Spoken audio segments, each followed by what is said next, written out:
You wake up at 3 a.m., your heart is pounding, you've just lost your job, or someone you love is dying in a hospital bed, or the weight of existence itself has crushed you to your knees.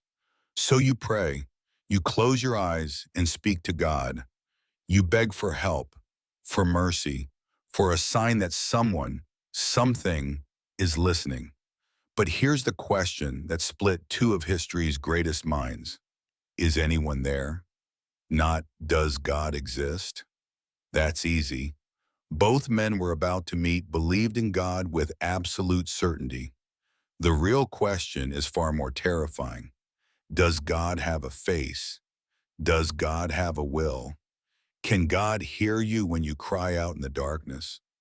Or is God simply the universe itself, indifferent, eternal, deaf to your suffering? This is the clash between Imam Al-Ghazali, the man who said God is personal, loving, and present in every moment, and Baruch Spinoza, the philosopher who said God is nature, bound by eternal laws, incapable of miracles or mercy. Two mystics, two visions of the divine, one of them must be wrong. Let's find out which one. Baghdad, 1091. Imam al-Ghazali stands before 300 students. He's 33 years old. He has everything, fame, authority, the most prestigious teaching position in the Islamic world. But inside, he's dying. In his autobiography, he describes what happened. He looked at his students and realized he wasn't teaching for God. He was teaching for applause, for recognition, for ego. Worse, he began to doubt everything, not just his intentions, his very capacity to know truth. How could he trust reason? How could he trust his senses? This skepticism consumed him. In 1095, his body gave out. Psychosomatic illness, he couldn't speak. His tongue froze, so he walked away. He told everyone he was going on pilgrimage. But really, he abandoned his career, his wealth, his fame.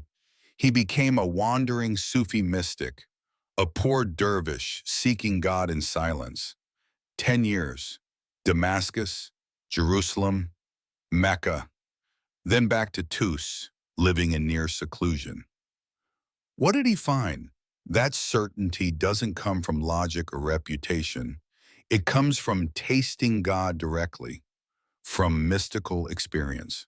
He wrote his masterpiece, The Revival of the Religious Sciences, during this period. And he wrote something else, something that would ignite a firestorm that burned for centuries, The Incoherence of the Philosophers.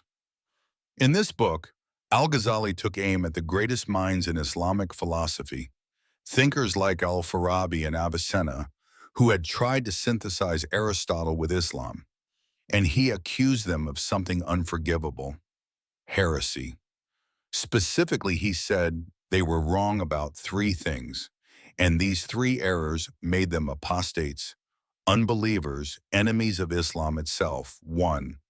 They denied that God created the world and time. They said the universe was eternal alongside God. 2. They denied that God knows particular events.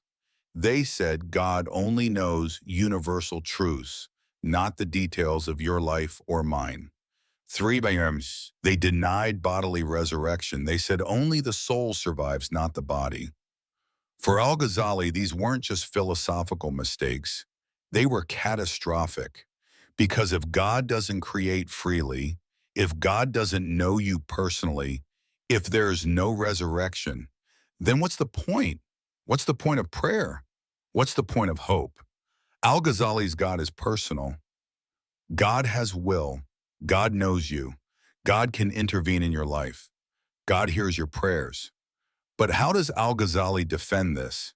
Here's where it gets wild.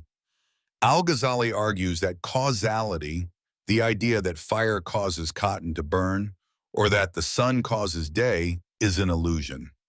We see fire touch cotton and the cotton burns. We assume the fire caused the burning. But Al-Ghazali says no, God caused the burning. God simply creates the burning in the moment the fire touches the cotton.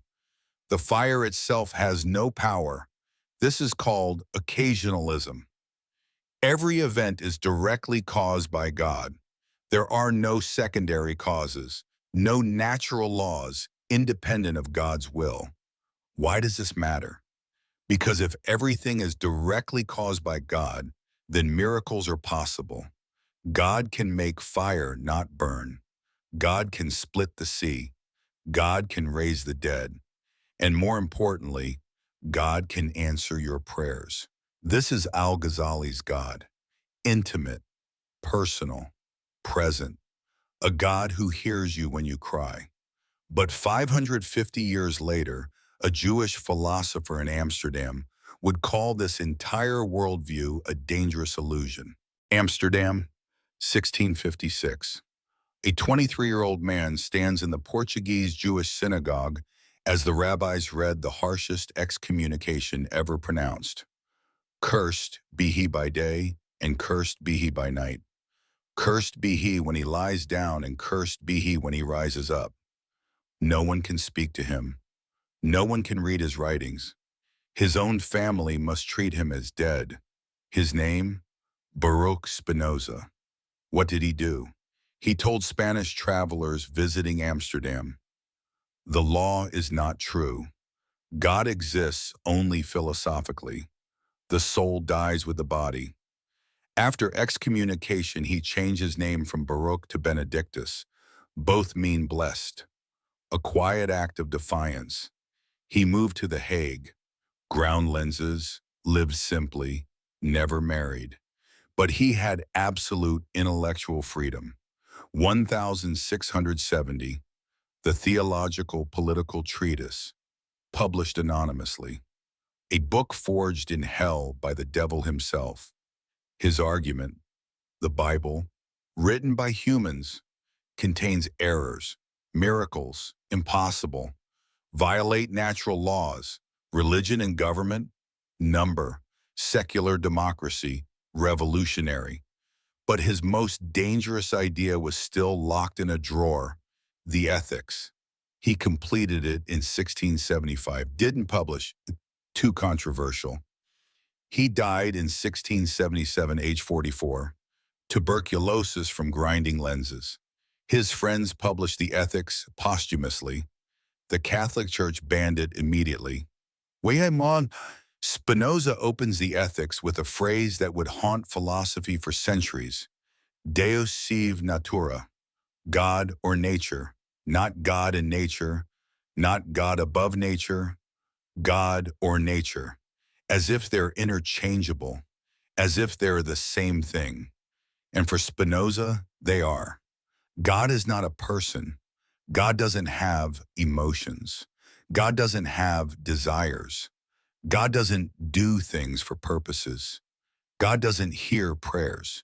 God is the substance of the universe. God is the infinite, eternal, necessary being from which everything else follows. God is the laws of nature themselves. Spinoza writes, that eternal and infinite being we call God, or nature, acts from the same necessity from which he exists. Just as a triangle's three angles must equal two right angles, not because someone chose it, but because it follows necessarily from the nature of a triangle, so too does everything in the universe follow necessarily from God's nature. There is no free will, not for God, not for you. Everything is determined. Because if God is infinite, if God contains all possible existence, then there can be no other substance, no other power. Everything is a mode of God. You are a mode of God. The tree outside your window is a mode of God. The star collapsing a billion light years away is a mode of God. This is pantheism, or something close to it. But Spinoza denied he was reducing God to mere physical matter. In a letter he wrote, "As to the view of certain people that I identify God with nature, taken as a kind of mass or corporeal matter, they are quite mistaken. God has infinitely many attributes. We only know two, thought and extension, mind and body. But God transcends what we can know. Still, the conclusion is clear. God is not a person who listens to prayers. God is the structure of reality itself. And miracles? Impossible. Spinoza argues, if God's will is identical with the laws of nature, then a miracle, an event that violates those laws, would mean God is contradicting himself, which is absurd. Nothing happens in nature that contradicts its universal laws, Spinoza writes. What we call miracles are just events we don't understand yet. They're gaps in our knowledge, not breaks in God's order. And prayers, Spinoza would say, you might as well pray to a mathematical equation. God doesn't hear you. God doesn't respond to you. God simply is. This is the being of Spinoza, impersonal, infinite, eternal, indifferent, the opposite of Al-Ghazali's God. So we have two men, two visions of God. Let's put them in direct collision. Clash number one, can God perform miracles? Al-Ghazali, absolutely. In fact, every moment is a miracle. God creates the world anew in every instant. Fire doesn't burn cotton. God creates the burning when fire touches cotton. If God wanted, he could make fire cold. He could make water solid without freezing it. He could raise the dead. There are no laws of nature binding God. There is only God's habit, the regular pattern God usually follows. Spinoza, nonsense. The laws of nature are God's decrees. They follow necessarily from God's essence. To violate them would be for God to violate himself. A miracle would mean either one, God made a mistake when he set up the laws and now has to fix it, or two, God's will is arbitrary and chaotic. Both are absurd. God is perfect. God's order is inviolable. Who wins this round? Here's the kicker.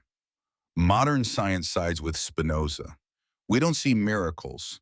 We see consistent patterns. The laws of physics hold everywhere at all times. If we saw violations of natural law, we'd assume we were mistaken about the law, not that a supernatural agent intervened. But Al-Ghazali has a defense. Maybe God's habits are so consistent that they look like laws. And on rare occasions, very rare, God breaks the pattern. The debate isn't settled, but Spinoza's position is more compatible with how we understand the universe today. Clash number two, does God know you personally? Al-Ghazali, yes, God knows every hair on your head. God knows your thoughts before you think them. God knows the fall of every sparrow. This isn't just theology, it's essential to Islam. If God doesn't know you, then prayer is meaningless. If God doesn't know you, then divine justice is impossible. How can God judge you on the day of resurrection if he doesn't know what you did? Spinoza, God knows in the sense that God's infinite intellect encompasses all truth. But God doesn't know you the way you know your friend, as a separate, distinct individual with whom God has a relationship. God's knowledge is eternal and unchanging. You are a temporary mode, a fleeting wave in the infinite ocean of substance. You don't matter to Him any more than a single drop of water matters to the sea. Who wins? This one is existentially devastating. If Spinoza is right, then prayer is irrational. Your suffering means nothing to God. Your hopes, your fears, your desperate cries in the night, they're just patterns in the fabric of being, no more significant than the collision of atoms. Al-Ghazali would say, this is nihilism dressed up in philosophical language.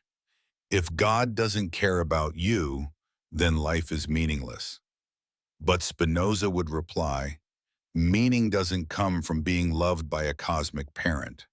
Meaning comes from understanding your place in the infinite whole.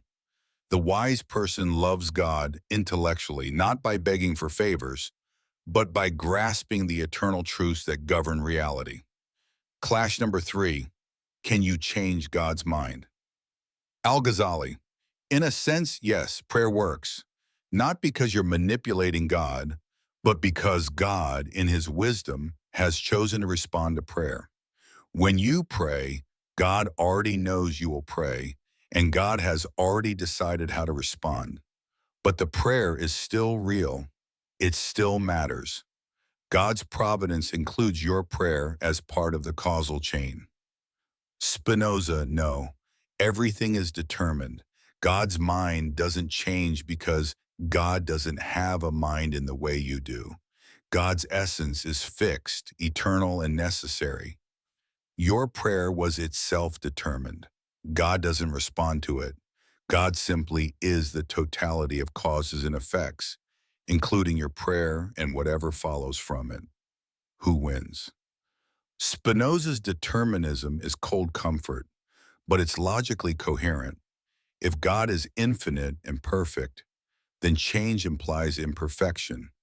What could cause God to change? Something outside God? But there's nothing outside God. Al-Ghazali's view preserves human dignity, the sense that our choices and prayers matter, but it requires belief in a God who acts in time, who responds, who has something like emotions or will. Modern physics and neuroscience lean toward determinism, but our lived experience feels like freedom. This clash has no winner, only consequences. Isto clash number 4. Is God a person or a principle? This is the heart of it. Al-Ghazali. God is personal. God loves. God is merciful. God is just. God desires a relationship with you. The Quran says, we are closer to him than his jugular vein. God is not distant. God is intimate. Spinoza. God is not a person. Calling God personal is anthropomorphism, projecting human qualities onto the infinite. God doesn't love you. God doesn't desire anything. God simply is. God is the rational structure of reality. To call God personal is like calling a mathematical theorem friendly. It's a category error. Who wins? Depends on what you want from God. If you want comfort, if you wanted to believe that someone is listening when you pray, that your life has cosmic significance, that justice will be done, you need Al-Ghazali's God. But if you want intellectual honesty, if you can't stomach the idea of a God who allows children to die of cancer, who permits genocide, who seems absent when he's most needed, Spinoza offers an alternative. God is not absent. God is present in everything. But God is not your friend. God is the fabric of existence itself. Let's talk about what happened after these men died. Al-Ghazali's legacy. In the short term, Al-Ghazali won. His book, The Incoherence of the Philosophers, became massively influential in the Islamic world.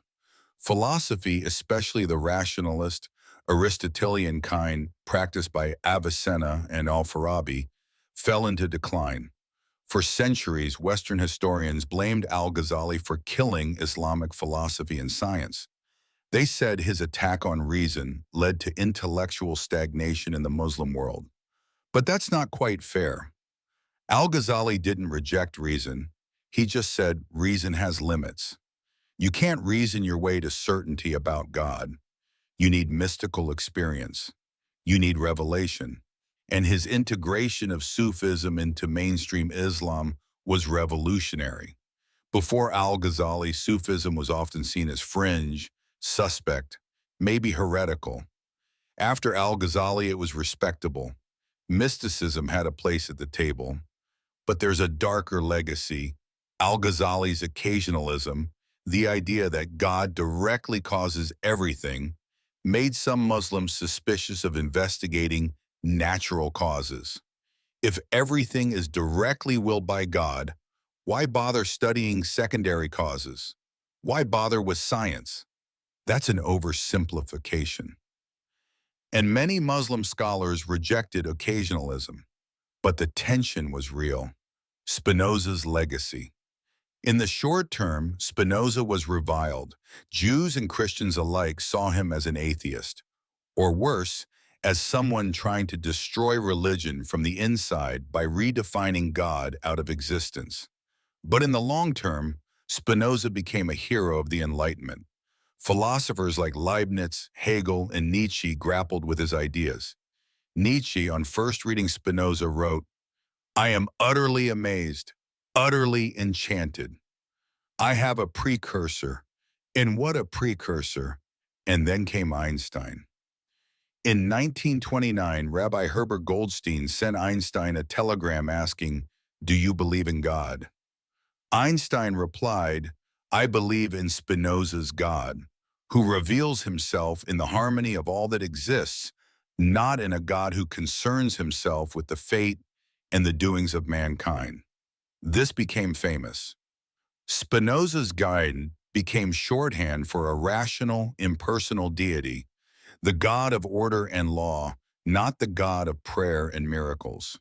Carl Sagan's son said his father believed in the bond of Spinoza and Einstein, God not behind nature, but as nature.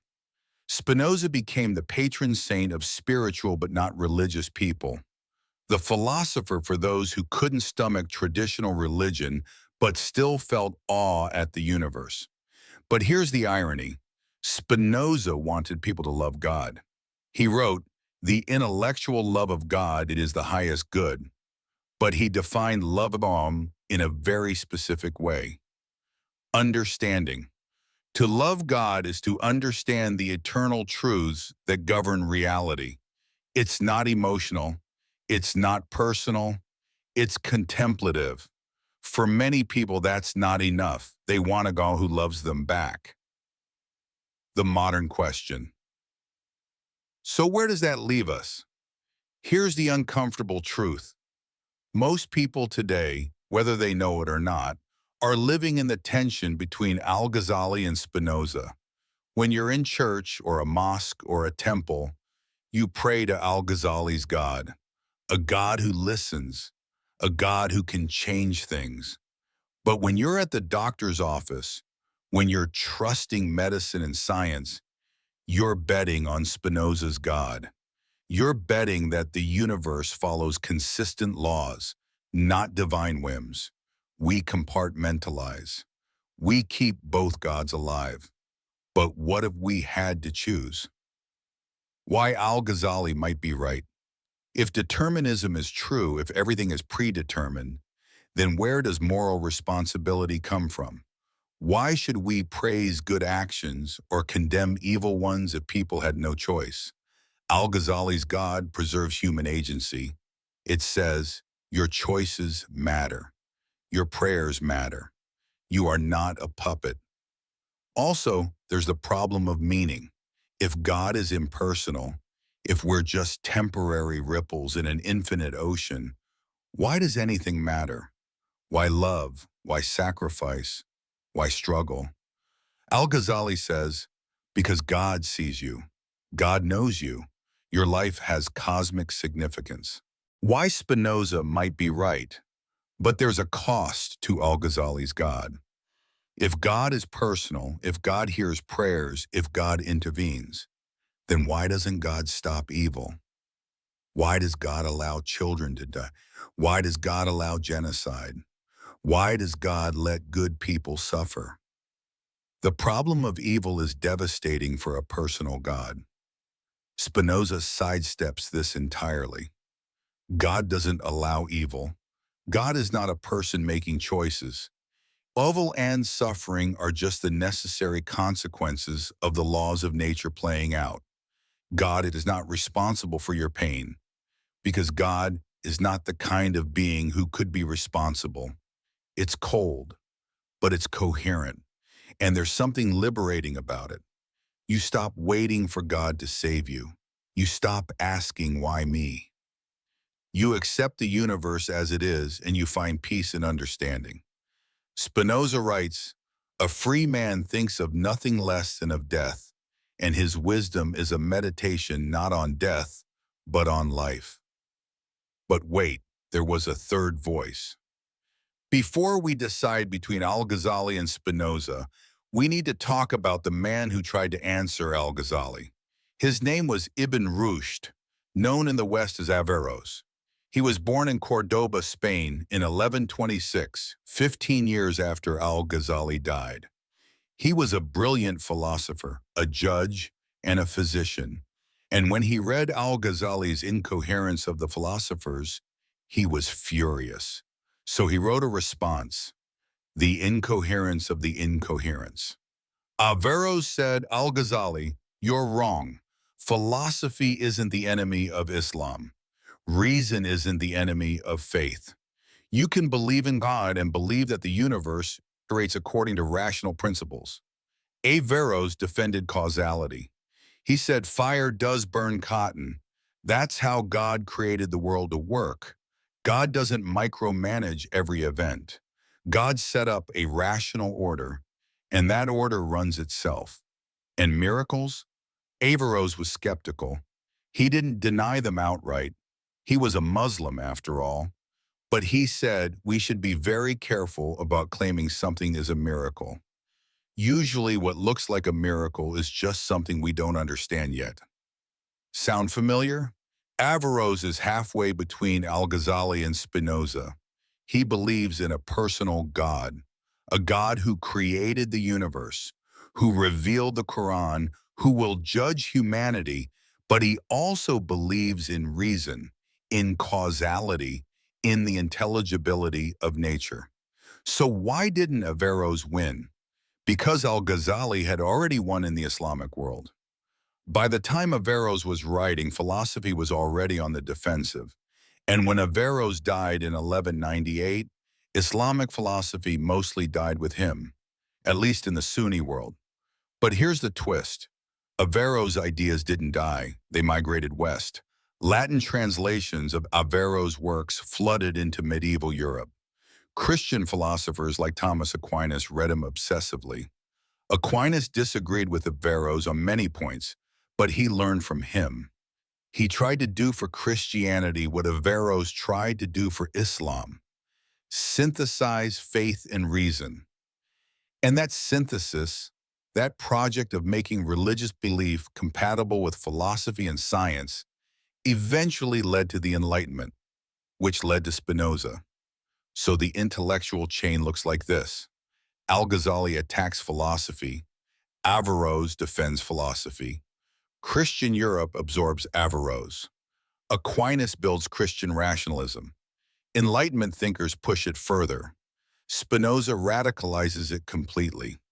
Spinoza is the endpoint of a process that started with Al-Ghazali's attack. Ironic, isn't it? The paradox of divine knowledge. Now let's dig into something that tortures both sides of this debate.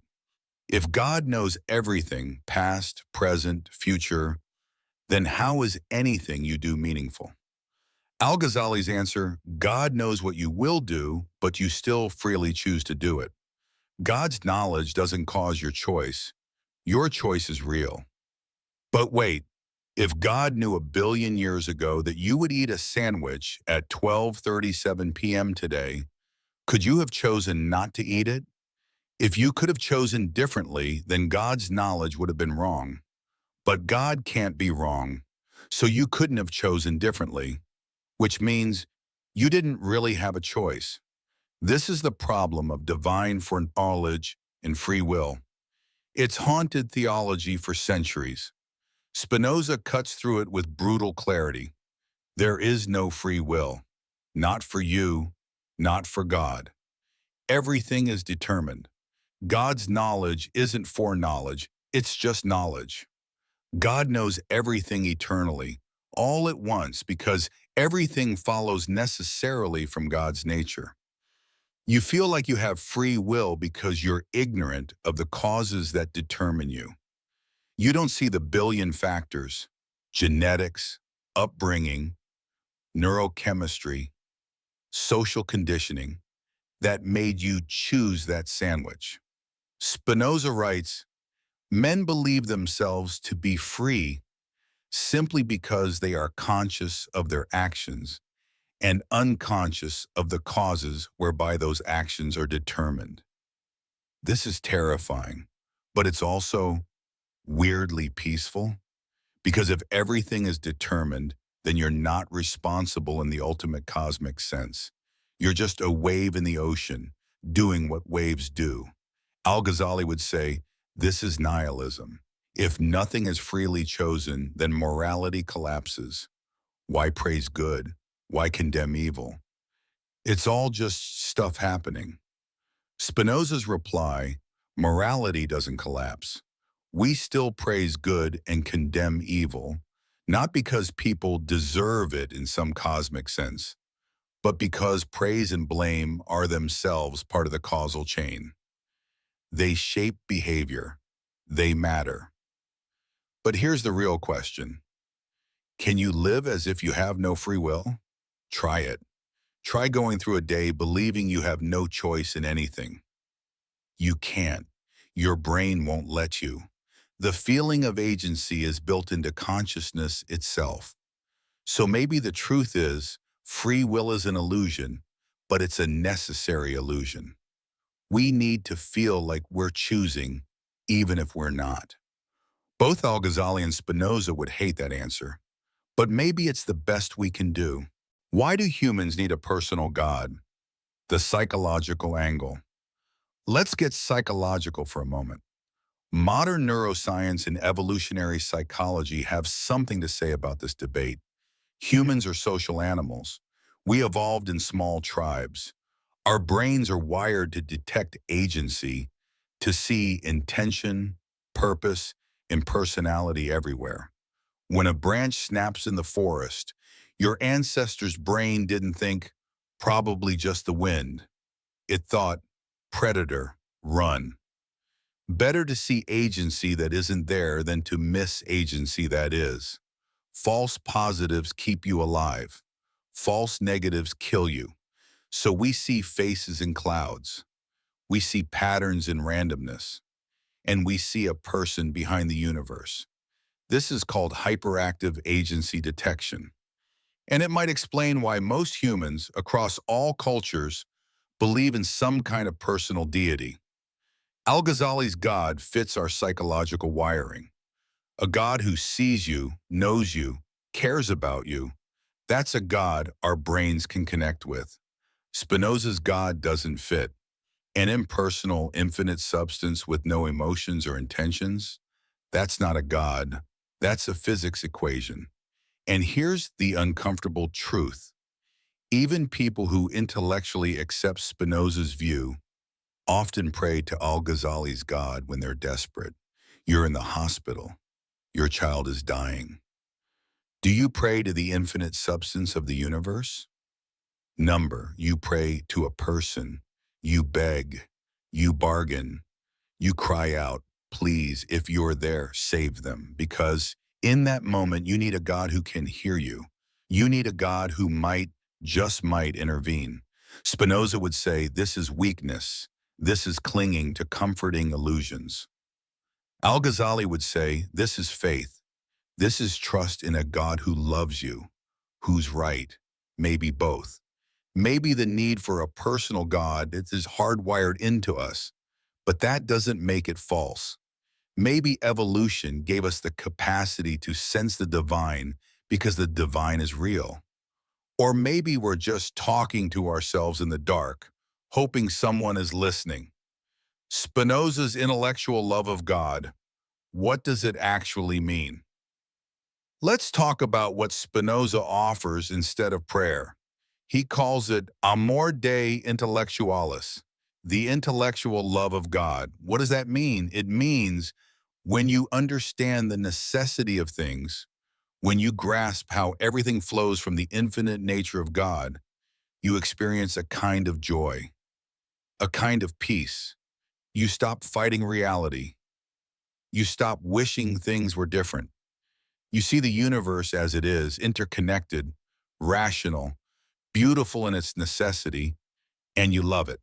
Not with emotion, not with attachment, but with understanding. Spinoza writes, the greatest good is the knowledge of God, and the greatest virtue is to know God. This sounds cold, but for Spinoza, it's the highest form of spirituality. Think of it this way. You're standing on a mountain looking at the stars. You understand, really understand, that you're made of stardust, that the atoms in your body were forged in the heart of dying stars billions of years ago, that you're not separate from the universe.